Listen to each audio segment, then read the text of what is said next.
Hi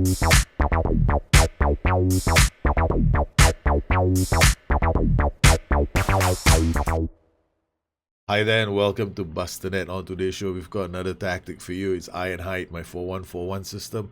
I've used it quite a lot, especially on Game Changer. Whenever I come up with a side that generally we want to keep them defensively robust, but we want to have some punch going forward. We want to have more than one route to goal, and that's Ironhide. We gave it to Torino once again. Told the ass man to run with it for one entire season. Didn't get involved with player selections. I did nothing of that sort. He just ran with it. He took a team that was expected to finish in the top half of the table to the Champions League. I would say that that is a good achievement. Now, Ironhide is a different system. It's not like my liquid systems. When I say liquid, it means I'm using a lot of support duties. There's a lot of movement. There's a lot of unpredictability as to who's going to be scoring the goals. Here, there's a lot more predictability.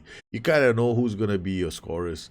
And they're going to be the poacher, the inverted winger, sometimes the Mazzala, and the assist generators are going to be the ball-playing defender, the Mazzala, playmaker, even the winger. So we've got a few players who are contributing. We also have the wingback on attack, punching through, playing pretty aggressively. Now this system has been set up in a way that I want to leave it to the ass man to go with it. So I didn't do any of the overlap instructions that I sometimes do with my tactics. Why do I use overlap? I use overlap in FM19 principally for positioning, not really for the overlap, because you can achieve the overlap with duties as well. But here with FM19, my main focus is to use it to get players to be closer to each other in terms of support. So let's see some of these goals that have been created. Let me just look at the goals that were created from the ball-playing defender. So how do goals happen when the ball-playing defender gets involved? The system doesn't play on a high. The system plays on a relatively low tempo. We want to pass the ball to feet. There are occasions when I would prefer to pass into space. This would be the case with a team with better off the ball, especially if I am managing the team instead of the AI. Here you can see it's a simple style of football where we're hoping that the off-the-ball movement of the poacher creates goal-scoring chances. One of my favorite goals happened off the kickoff. When I went to look at the highlights, Baselli playing into Belotti, Meite, who's placed as the Mazzala, drove into the space, finds the winger. The winger makes a cross, and then he finds Belotti, and Belotti scoring. All that happening within 16 seconds of kickoff. Ironhide, well, now it's time for me to explain the tactic somewhat. Now this tactic it's not a liquid. Liquid is full of movement. You don't know where the goals are coming from. Here, it's a bit more predictable. It's not as aggressive as other tactics. It's more, it sits back. When you lose the ball, the goal is to get back into defensive shape quickly. And then you're trying to hit on the counter. You're playing at a slower tempo. So you're depending a lot on roles and duties to do that for you. So we've got a ball-playing defender. We're playing at a slow pace, but then we've got a ball-playing defender hoofing one over the top. We got Mazzala and the DLP in the center. These are both like playmakers. The Mazzala more like a quasi-playmaker, but the DLP is more of a playmaker. Then we've got roles like the inverted winger who's going to bomb forward. So we're using roles here to encourage the movement that we want. So what you're going to be doing is you're going to be focusing on trying to understand why some of these TIs are important. A shorter passing is to help us retain the ball. Play out a defense is used because we want the ball to at least get to the ball-playing defender, sometimes because he does see the assists and the goal-scoring opportunities. We use run and defense because we are a 4-1-4-1. That zone between this group and the striker needs to be bridged. And this is being bridged by players that are generally running. So we got a Mazzala, we got a winger and an inverted winger.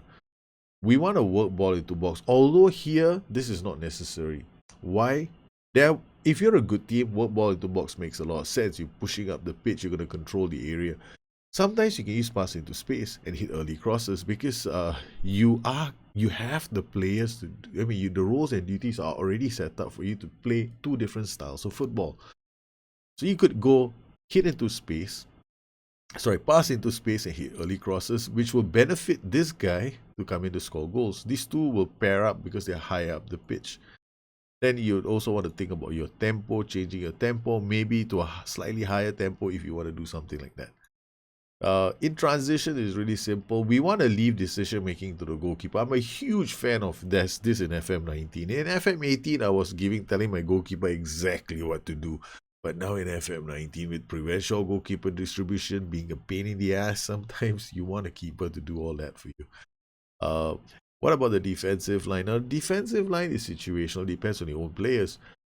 Personally, I set my defensive lines to higher in most cases, especially when I play with a defensive midfielder. The standard line of engagement is important because I want to create narrow banks.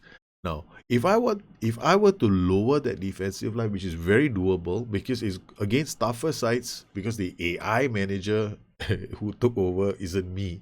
Now, if I was playing against Juventus, I'll play slightly differently. I might drop my defensive line to standard and play with a standard line or a lower line of engagement, but I probably use tighter marking. Because here, I'm going to encourage my players to shut down passing options. And with a 4-1-4-1, you've got plenty of options to do that. So this is something that I would have done. I probably would stay away from hard tackling, although I have suggested it can be used. But hard tackling is something I do situationally as well. It's not something I want to automatically put into a game because hard tackling can also increase the risk of you giving up free kicks in dangerous areas. If I had players in the box who can hit, who've got good jumping reach, I know they can handle marking, then maybe hard tackling makes sense, especially if my players have good technique. But if I have doubts, I don't use it, which is the reason why hard tackling was not set up in this system when the AI manager was taking it, because there's a strong possibility he's just going to do it for every single game and then I'll be in trouble. We probably get relegated. The whole idea here was to give the AI manager something to do. Now, this is a great way to play certain kinds of challenges in the game where all you do is you buy and sell players. So it's a personal hobby of mine in this. I get downtime. If the son is in the hospital and I need to do something, then what I do is, I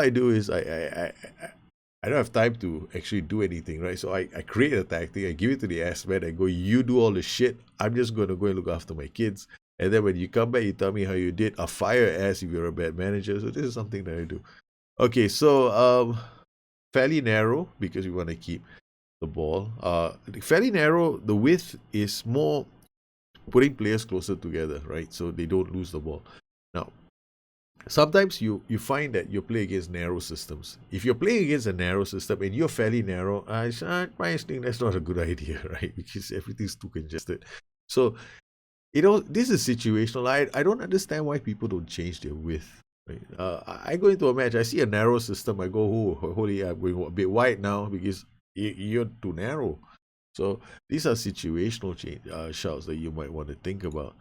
So keeping your shout, or I call them shouts because this is a legacy of FM12. We used to call them shouts. So your team instructions are situational. But these are the ones I start with. These are the ones that come with the tactic. Right now, it's time for me to take a look at the instructions. Now, an overview of the instructions first for the players.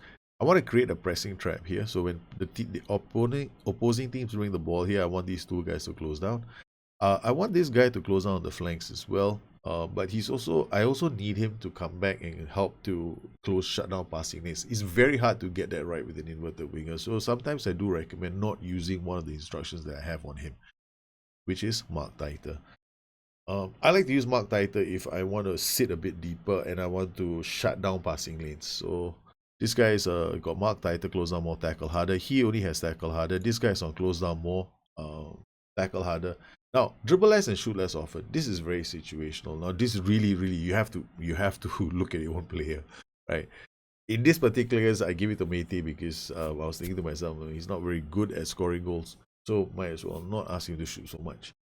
So if you have a player that's got very good dribbling, very good off the ball, can get inside the, especially if he has got gets into opposition area, then why are you telling him to shoot less often? You should encourage him to shoot more often, or at least dribble more. So it's gonna be situational.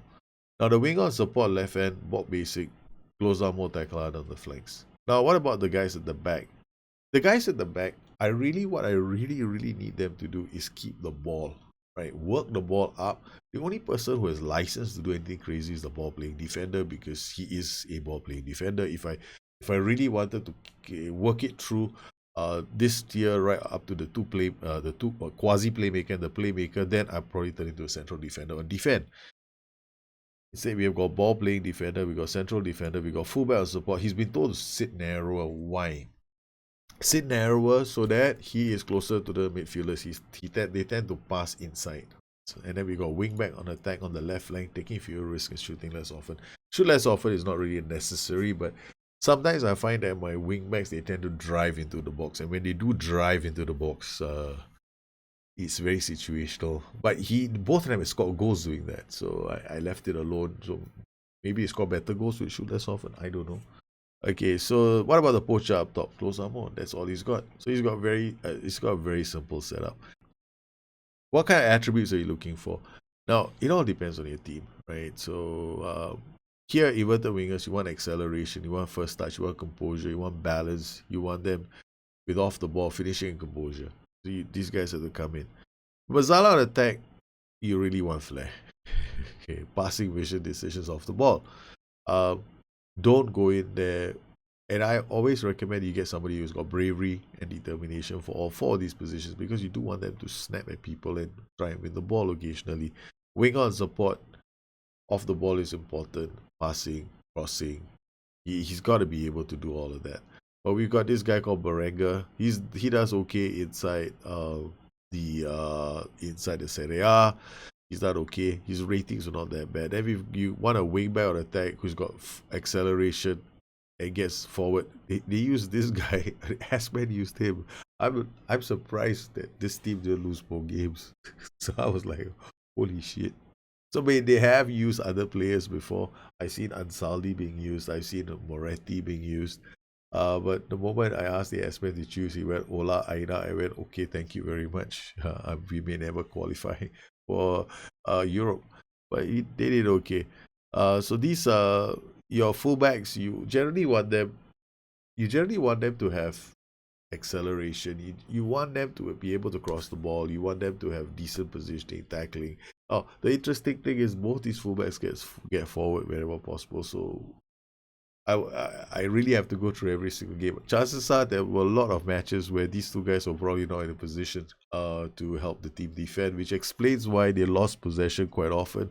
And they've got opposition final third entries came through the center. They don't really have a very strong anchor man as well. So you want to look at getting an anchor man with very good positioning for this tactic. So you want somebody in here who's like a reconverted central defender would be good as well. So since you don't need him to make a lot of Hollywood passes, he can have shitty passing, but as long as he's smart about defending, he's a good option. So the next time you want to play with this, yeah, let me know how it goes. It's an okay tactic. I don't claim that it's any good. I mean, the Assman finished 4th, which is an achievement. I was quite surprised. I thought he was going to finish 7th or 8th. But I think that in FM19, there's big payouts for some of these defensive systems, especially if they can hit over the top and you can score goals. I sometimes like to use defensive systems, and I think this generally is a defensive system, although a lot of people are probably going to go, it's not defensive, because using positive mentality. Then I'll tell them, it is still defensive. The only thing that the reason why I use player on defense is because I don't want my defenders doing something stupid. And pass into space I will use against teams that are giving me a lot of space on the flank. So I left these instructions for the Assman. He didn't change it. Hit early. Okay, so how would I set this up for a normal game? So if I wanted to kick off, I'd probably start like this, right? So these are my instructions because I want to keep the ball. What if I discovered the AI was more attacking and I was enjoying a lot of possession? then I will go pass it into space and hit early crosses. I'll only make this change. Now, why do I still have player on defense? Because seriously, I just want to hoof the ball all the time. Remember, I've got a ball playing defender as well who can kick those balls from deep. What happens if we face prevent shot goalkeeper distribution? I cannot work the ball out of the box. That's the reason why the keeper has been given instructions to just do what he thinks is right under the situation, which is the reason why he doesn't have any funny eyes in there. Now, out of possession is very straightforward. Standard line engagement, high defensive line. With some sides, I probably might go drop this to like play like this. And this is a good shout out for me to go. If I were to do this for some of my matches, if I was playing Juventus, if I did this, then pass into space is automatically checked because there's going to be a lot of space for the inverted winger and the poacher. The ball playing defender will be the king of the game because he will probably get the ball from the keeper and hit one over the top part, so that becomes important. Prevent shot goalkeeper distribution is something I will never use with this tactic. And use tighter marking. If I'm doing this, probably I'll take on use tighter marking as well. If you're wondering, this is the Ironhide system when I turn it into a counter-attacking kind of a tactic. So our first goal came pretty much from the kickoff, our inverted winger running in and then somebody smashing it from the edge of the box. There's always going to be a spare gap because the way Mazzala likes to move, he's always moving, he's always creating space for himself. Our second goal came from a failed attack by the AI. The AI tried to attack again, then we launched a counter attack and we are doing a positive mentality. One ball from the back over the top for our poacher to latch onto and he went to score the goal. Our third goal was a counter attack as well. We broke the attack down, not many passing opportunities, and then Gaetan comes in, drops one out to Bowler. Bowler goes wide and Matt Lee scores. So when I create a counter attacking style for this 4-1-4-1, it's pretty simple. I just change all the instructions that you saw at the start and I play with the ones I just showed. And your possession numbers aren't going to be high. 33% is considered quite decent. I've had possession as low as 15%. All I do is sit and soak and hit, and we win games. Sometimes I'm not so lucky, but this is a style of football that I was keen on doing. And you got to be very careful because here, if your players don't work well, if your left flank isn't good, your players aren't doing the job on the left flank, then you're going to struggle because these two players, in fact, all three of them have to work together. The Mazzala, the winger, and the wingback. They're going to be working very closely together to create the chances as you drive down the left flank. And the anchorman, if you don't get the right kind of anchorman, if I win 3-0 and I see my anchorman 6.6, it means that something was wrong with his performance as well. So you got to be able to assess your own system over time.